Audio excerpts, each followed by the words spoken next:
Nothing's more frustrating than when you book a meeting with a potential client and then they fail to show up. This video is a really candid interview with my business partner, John, and it's all about how to get people to show up to your meetings.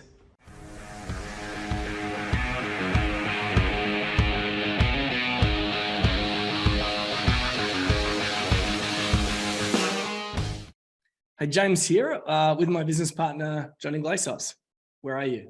Hey, one of our friends, a friend of the business, was talking to us the other day about how their show up rate was a little bit stinky. So they were really struggling to get people to show up to their meetings. I think it was something like 30-40% show up rate.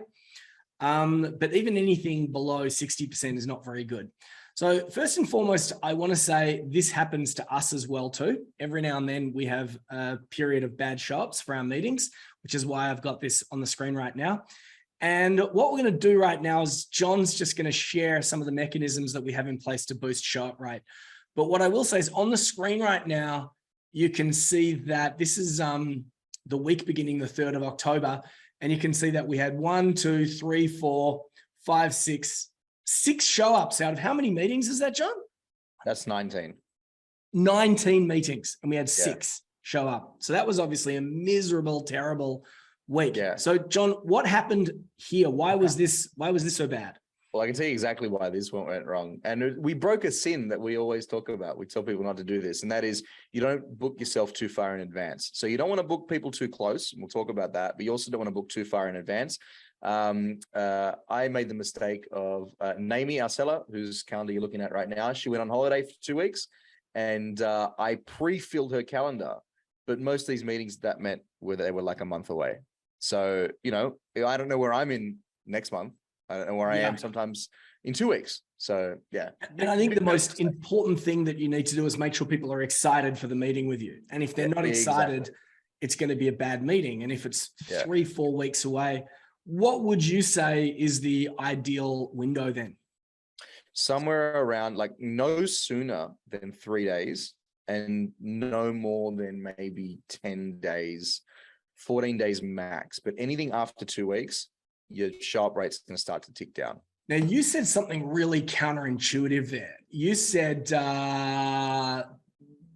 no earlier than 3 days. Now, everybody is always saying, oh, when somebody books a call with you, you want to strike while the iron's hot, you want to book them in, but you're saying no. Yeah, not that soon. No. So when we book people, we have an event delay of at least 3 days. And we always do the event delay of 3 days. Why do we do that, John? Well, there's a couple of things. Number one, there's this feeling of like the scarcity piece is really important. And I don't want to understate that. When people think they can get you immediately and on the spot and that quickly, the assumption is you're not that busy. And the assumption is that they can get access to you at any point in time. We don't want any of our clients to feel like we're the slave in the relationship, right? Because that's not a good way to put it. But the other side is you want to create what's called an anticipation sequence, a series of emails. These aren't just your simple generic, hey, we're going to have a meeting, reminder type emails where you can actually, build some rapport, build some trust, educate your prospect, really boost the value of the call as we kind of talk about it, lift their anticipation for the call. So that way they're more inclined to show up. They got reasons to show up. Yes, there's a couple of elements here. We talked about the excitement piece. So straight off the bat, this is not, hey, a discovery session or a breakthrough call. It's a B2B funnel mapping power chat with Naomi in this instance. So somebody knows that when they book a call with Naomi, they're going to map a funnel. That's what's going to happen. So they know the outcome of the call. We call this an appointment with purpose. And then when they do book the call, we don't want them to get a call and then they can speak to you in an hour or 2 hours or even tomorrow, the next day.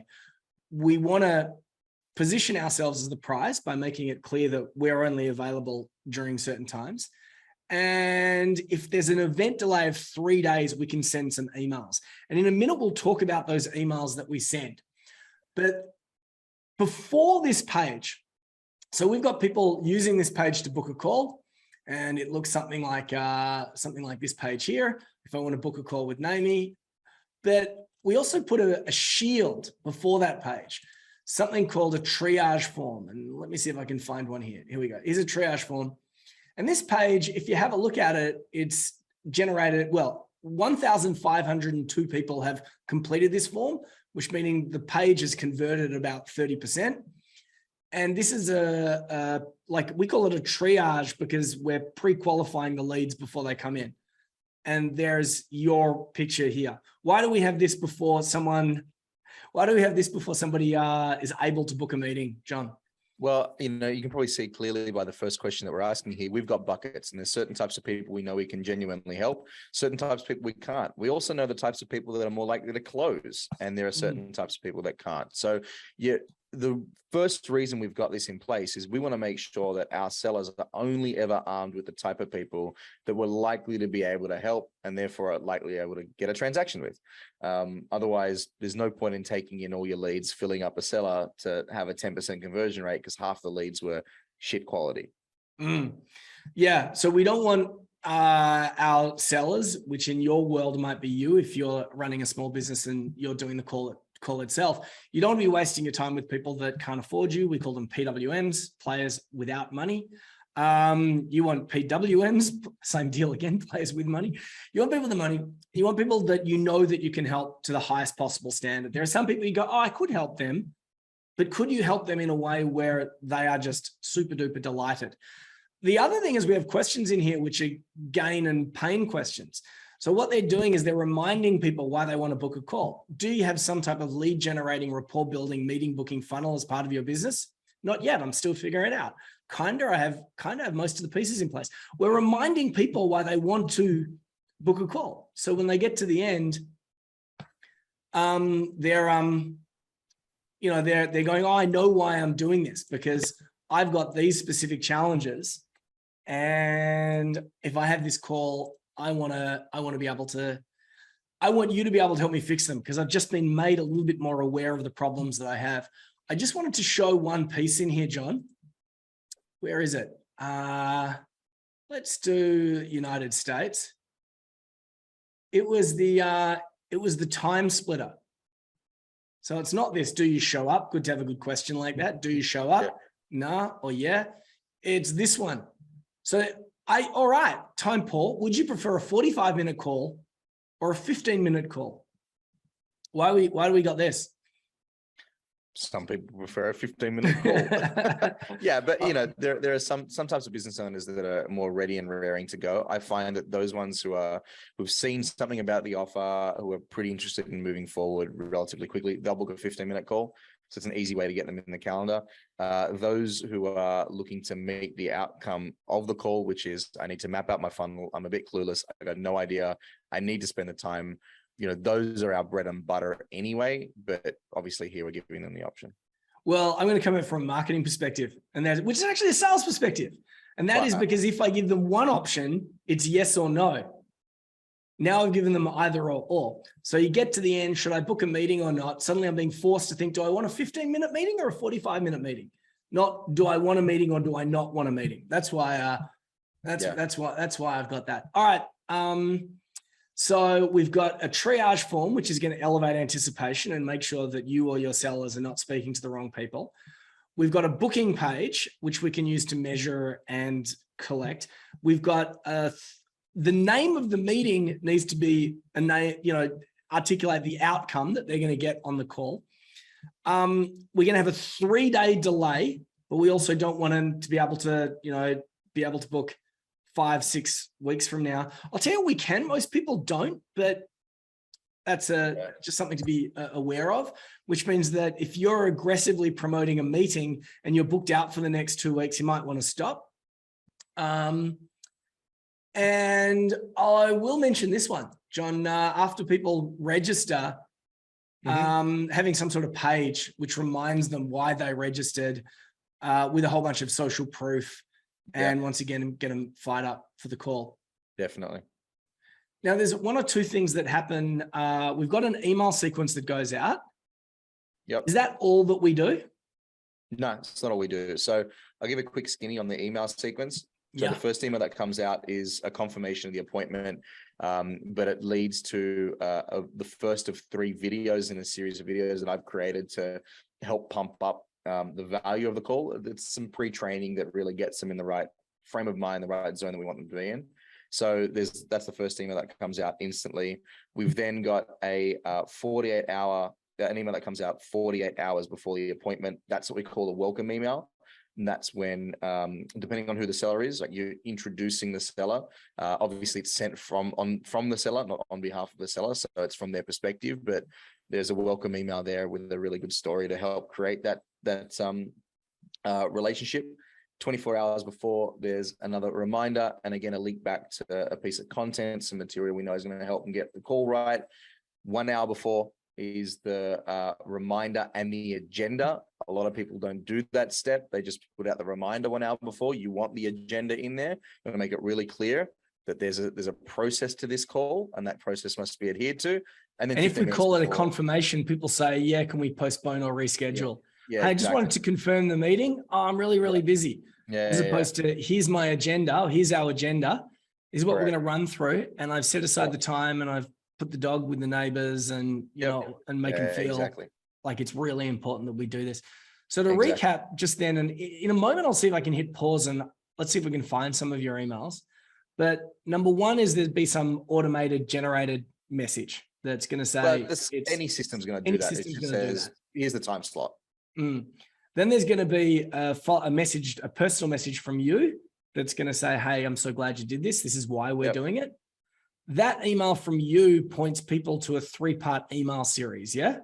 Video series. Yeah. Video series. Oh, sorry. 3-part video series. Yeah. Then there's an email that tells your story, so that they feel really comfortable about who they're having the conversation with. Yep. And then some sort of 24-hour reminder, did you say?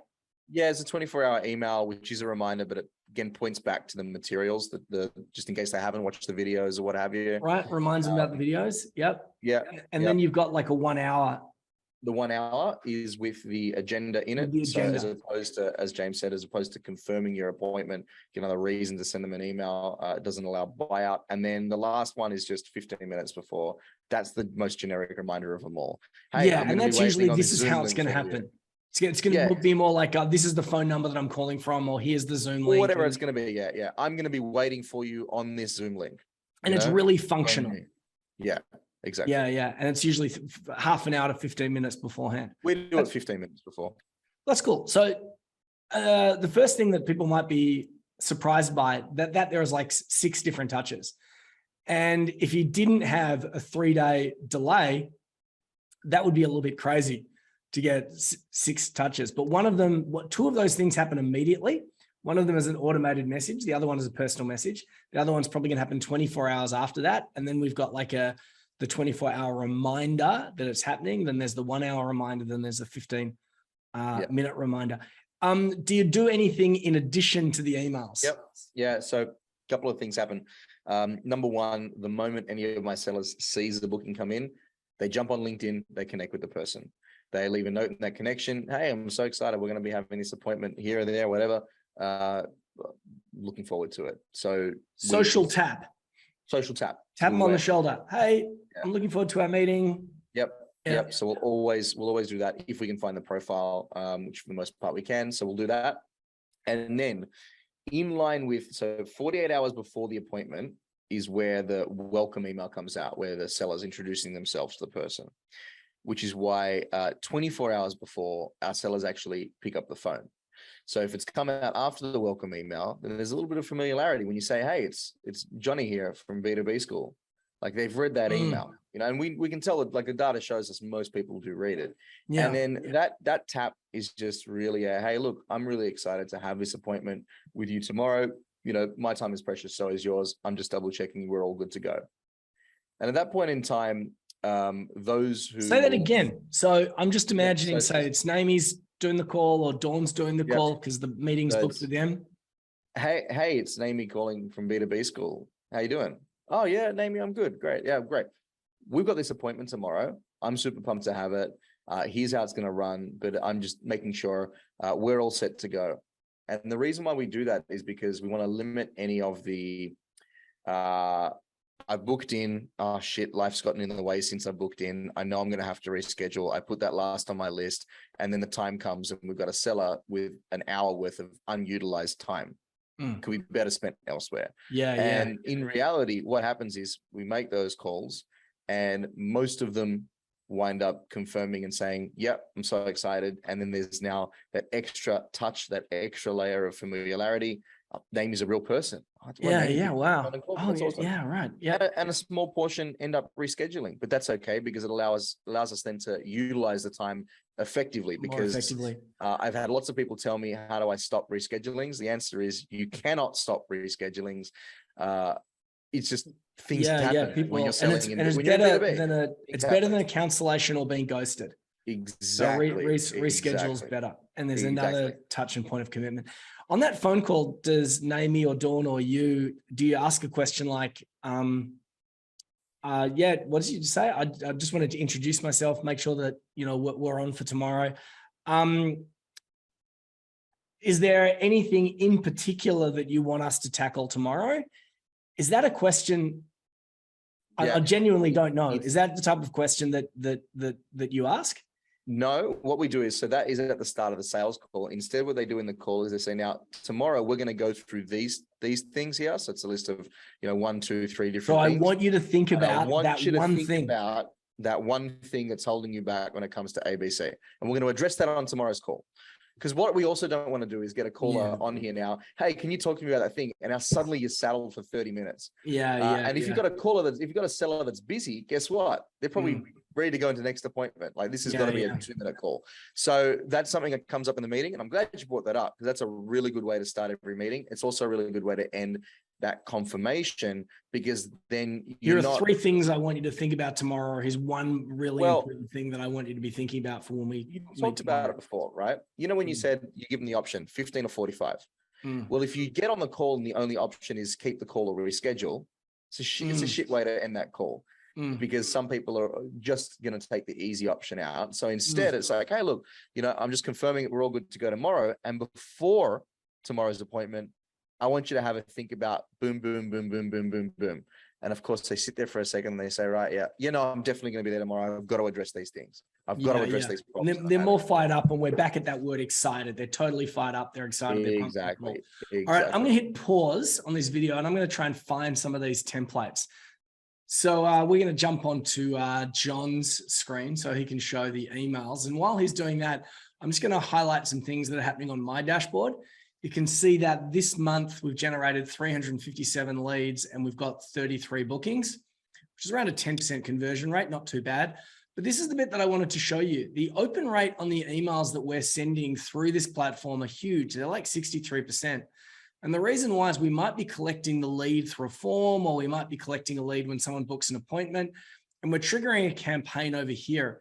And the campaigns within this tool, B2B Dash, are sent as a one-to-one email.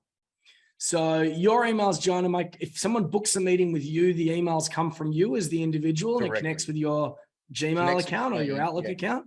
Connects with it can connect with all sorts of different accounts. In our case, we use Gmail, and it's actually being sent from within my Gmail account, which is so it's a one-to-one email rather than being sent through some random ISP server or whatever server. And it means that those countdown messages are coming from the individual, which means that they can reply to those or they can see it as an individual, and the open rate's really high. So I'm going to stop sharing my screen, and can you share your screen? I can. All right. So you wanted to see the campaign, right? Yeah. In particular, I'd love to see the message that you send immediately, which is like, hey, my name's John and I'm awesome. Or are you in your one or Naomi's one? You're in Naomi's one. I'm in Naomi's one. It doesn't make a difference. I mean, I can go to mine really quickly. No, stay in this one. It's all about the same. So let's go. It's much easier too, because people, when we do something like this, people go, oh, that would only work for you because you're John. But we're doing this and setting it up for Naomi, or we're setting up for Dawn, or we're setting it up for whoever. That's an important point to make, because that is the assumption, right? Oh, well, I'm the figurehead, therefore it's only going to work for me. No, it works for everyone else. It's just as effective. So this is the first. Thanks for setting aside the time. Name. Yeah. Thanks for booking a strategy call with little old me. I simply love helping business owners who want to get more from their time in their business. When I'm not hosting strategy calls for the B2B Group, I run my own agency. So there's a little bit of a story about Naomi. And then she says, we'll be running the call via Zoom, just you and me, and I'll send you a link about an hour before our call. Of course, I want to make sure that you get amazing value from our time together. That's why it will be really helpful if you watch this. And then we've got a link to a 3-part video series. And the 3-part video series stars you.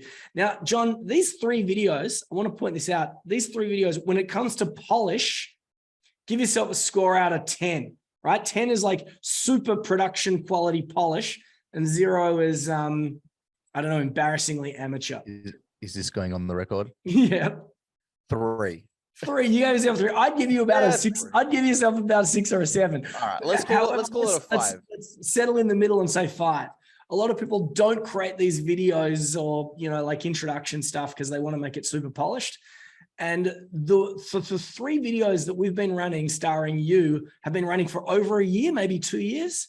I'll put it to you this way. There's been 2 offices since that last. Yeah, you moved offices twice. There was an office somewhere else, and then there was that office. So a long time.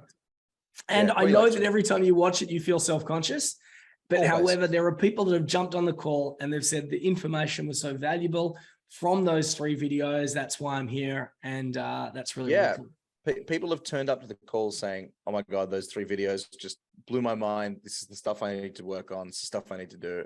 And you're in there in this white, weird dad t-shirt that says, I'm an awesome dad or rad dad. Yeah, or something. Well, it was, I'll put it to you this way. If you want to know now the time period, it was my daughter's first ever Father's Day present to me. So it said rad dad. A long time ago. Naomi, P.S. As I said, I run my own agency, and that means I need to manage my time carefully. I love to help people, and I take that very seriously. So if you can't make the call and need to reschedule, please let me know. Please back yourself, set aside this time, and I'll see you on the call. Excellent. Now show me the welcome email. Yeah.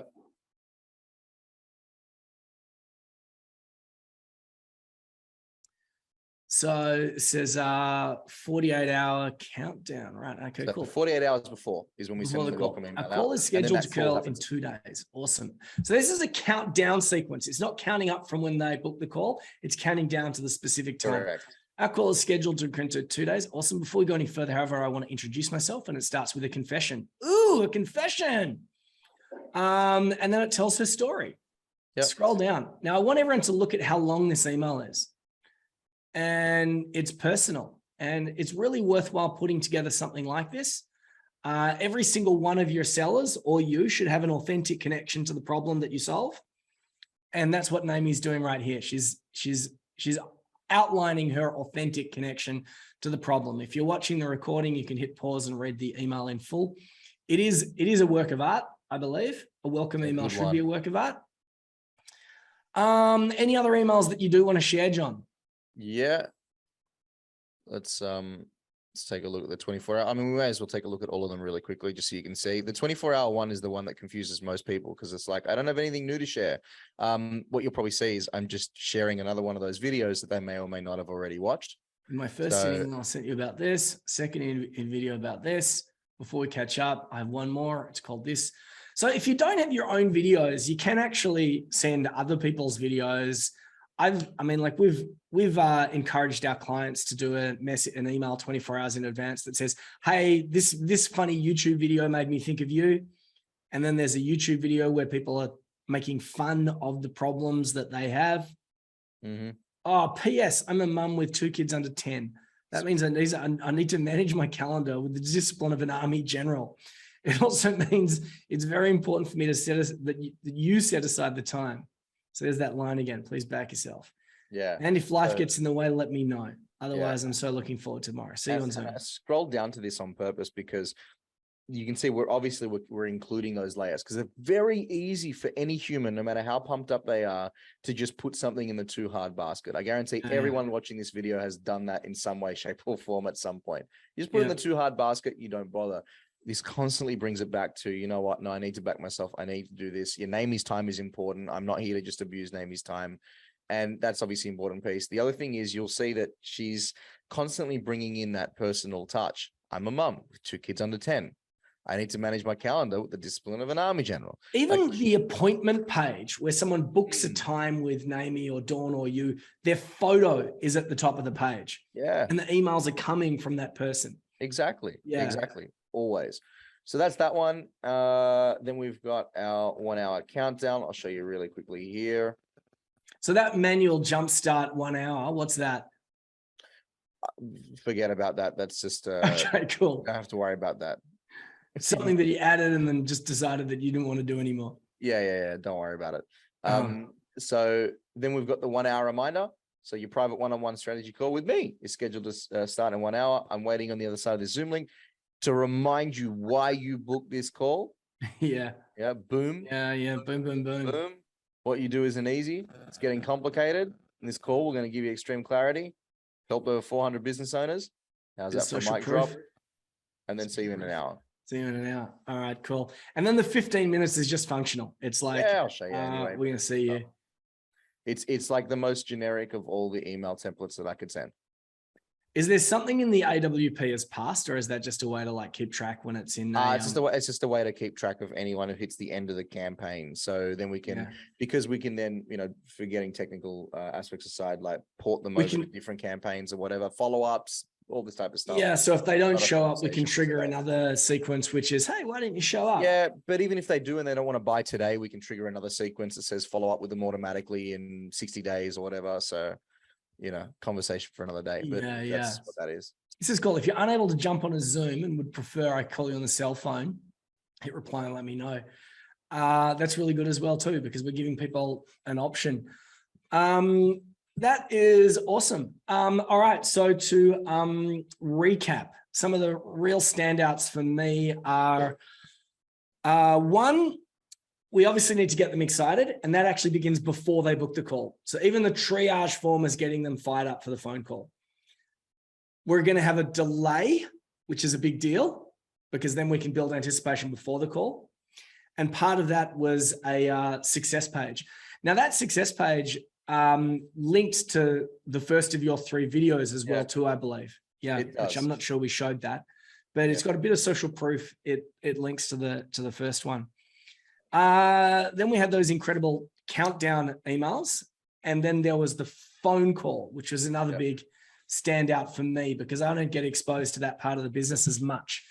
So I'm going to say, I think the most important ingredients, and you disagree with me or agree with me, but I think one of the most important ingredients right from the outset is how you name the damn thing, because it articulates the outcome that they're going to get. Why else would they show up? Yep. I think that delay and the 3 emails is super powerful. Mm-hmm. And I think that phone call, I think that those 3 bits would probably be the most important bits. Yeah.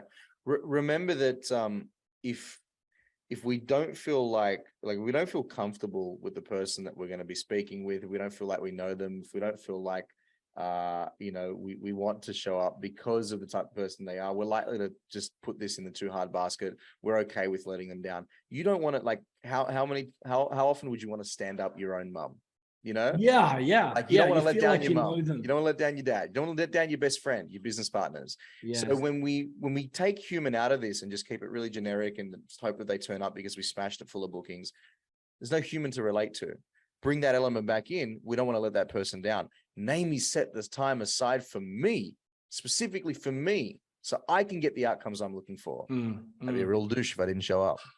So the 3 things that I focused on are very transactional. Give it a good name, have a delay with a countdown sequence, make sure that you do that phone call. But John's pointing out something that that's going to trump it all. And that is if people feel like they know you and they want to, they want to get to know you better and they don't want to let down. It's easy to let down a faceless brand. It's a lot harder to let down a human being that there is super duper important. Thank you for doing this with me.